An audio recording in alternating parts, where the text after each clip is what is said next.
안녕하십니까? 도민이 전하는 자원봉사 지원사업 선정단체 여러분.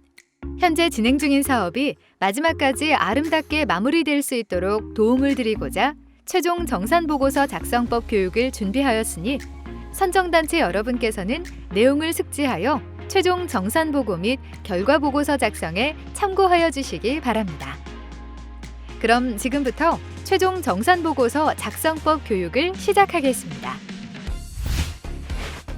이번 교육에서는 정산 및 결과보고서 작성법과 유의사항, 우편 발송 시 확인해야 하는 서류 목록을 알려드리겠습니다.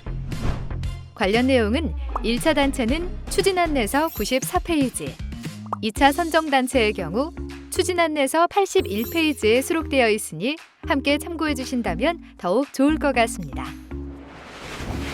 먼저 최종 정산 및 결과보고서 작성법입니다.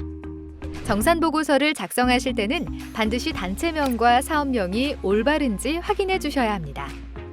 제출해 주신 사업계획서와 단체명, 사업명이 다르면 안 되시겠죠? 집행잔액은 사업이 마무리된 시점에서 통장 정리 후 잔액을 확인하여 작성해 주시면 됩니다. 단, 이때 이자는 제외한 잔액을 작성해 주시며 이자는 우측 이자 발생에 작성해 주시면 됩니다. 마지막으로 직인은 필수이니 꼭 확인 부탁드립니다. 최종 결과보고서에 작성하는 목적은 사업계획서와 같게 작성해 주셔야 합니다.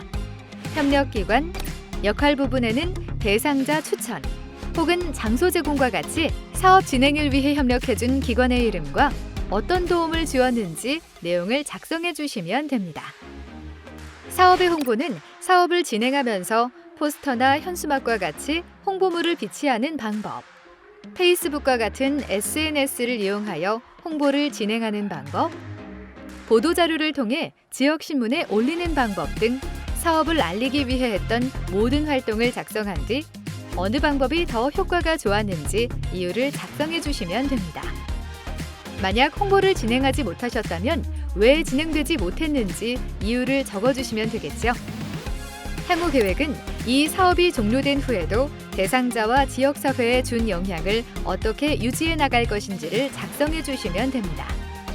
특히 작성하셨던 목적이 앞으로 어떻게 이어져 나갈지를 작성하는 것이 중요하겠죠. 계획 대비 세부 추진 실적은 사업 계획 당시 계획한 세부 프로그램별 실적을 작성하시면 됩니다. 특히 계획된 일시와 횟수, 활동 내용을 정확하게 기재하여 주시고 실제 진행된 실적을 일시와 횟수, 봉사자의 역할에 대해 자세하게 작성해 주셔야 합니다. 또한 프로그램별로 지출된 예산을 작성해 주셔야 하며 만약 계획과 실제 실적이 차이가 난다면 비고란의 사유를 반드시 작성해 주시기 바랍니다. 예산 집행 결과에서 비목과 승인액은 사업계획서를 기준으로 하며 만약 변경 신청 후 승인을 받았다면 변경사업계획서를 기준으로 작성해 주셔야 합니다. 집행액은 실제 집행된 금액을 작성해 주셔야 하며 산출내역 또한 영수증을 기반으로 자세히 작성해 주시면 됩니다. 그러므로 예산을 사용하실 때 자부담과 보조금은 각각 지출하셔야 결과보고서 작성에 좀 더 편리하겠죠?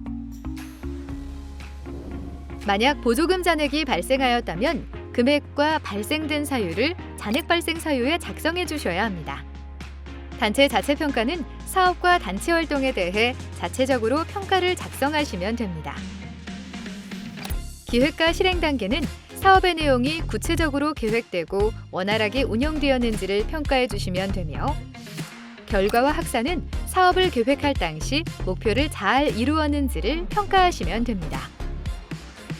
참여와 협력은 협력기관과 어떻게 협업을 이루고 소통을 잘 이루었으며 자원봉사자가 이 사업에 얼마나 적극적으로 참여했는지 정도를 평가하는 칸입니다. 현장 변화와 영향력은 사업을 통해 지역 문제 혹은 목적한 바가 지역사회에 얼마나 알려지게 되었는지, 사업에 시민들이 얼마나 참여했고 이해도를 높일 수 있는 계기가 되었는지를 평가해 주시면 됩니다. 활동 사진은 활동을 진행하면서 촬영한 사진들을 각 활동 대표 사진을 첨부해 주시면 됩니다. 한글 파일에 사진을 첨부하는 방법은 유튜브 경자봉 TV의 핵심 쏙쏙 미니교육 물품 사진편을 참고해 주시면 되며 링크를 첨부해 두었으니 여기로 들어가셔도 됩니다. 만약 보도자료나 페이스북에 사업 관련 홍보를 진행한 경우 홍보된 내용을 캡처하거나 URL을 함께 첨부해 주시면 더더욱 좋습니다. URL을 첨부해 주실 때는 가능한 모바일이 아닌 PC를 이용하여 주소를 붙여주시면 더욱 감사드리겠습니다. 최종 결과 보고서를 제출해 주실 때 수입 결의서와 지출 결의서도 함께 제출해 주셔야 합니다. 수입 지출 결의서는 반드시 통장 내역과 동일한 순서로 작성해 주셔야 하며 보조금과 자부담을 구분하여 표시해 주셔야 합니다. 특히 포인트 사용, 오지출 등과 같이 특이사항이 있는 경우 비고란에 작성해 주시기 바랍니다. 수입 결의서는 통장에 입금된 순서로 작성해 주셔야 하며 지출 결의서는 통장에서 지출된 순서로 작성하시면 됩니다. 통장 사본을 첨부하기 전 가장 최근 날짜로 통장 정리를 한번 하시는 것은 필수. 아시죠? 정리된 통장을 스캔이나 내역이 잘 보이는 사진을 찍어서 붙여주시면 됩니다. 다음은 최종 결과 보고서를 제출해 주실 때 단체에서 가장 실수하기 쉬운 유의사항을 안내해 드리겠습니다. 가장 먼저 제출 기한을 꼭 준수해 주셔야겠죠. 최종 결과 보고서는 10월 31일까지 모든 원본 자료를 우편으로 보내주셔야 합니다.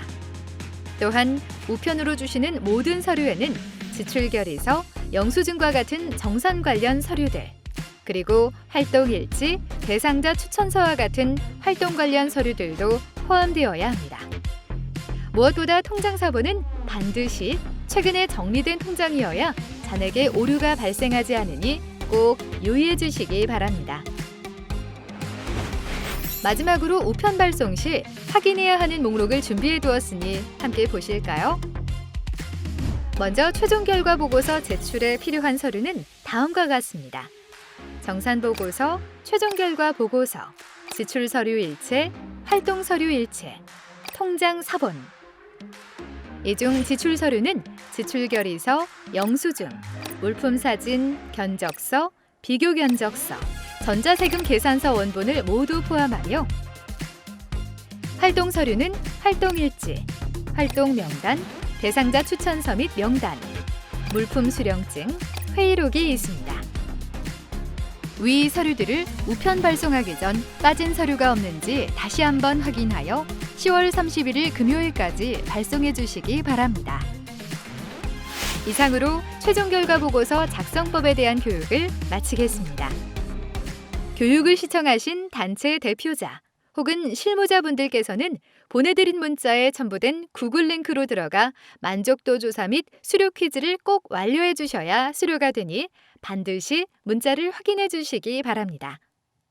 혹시 문자나 메일을 받지 못하셨다면 여기 보이는 전화번호로 전화 주시면 언제든 재발송 및 안내해 드리겠습니다. 지금까지 최종 결과 보고서 작성법 교육을 시청해 주신 선정단체 여러분 모두 감사합니다.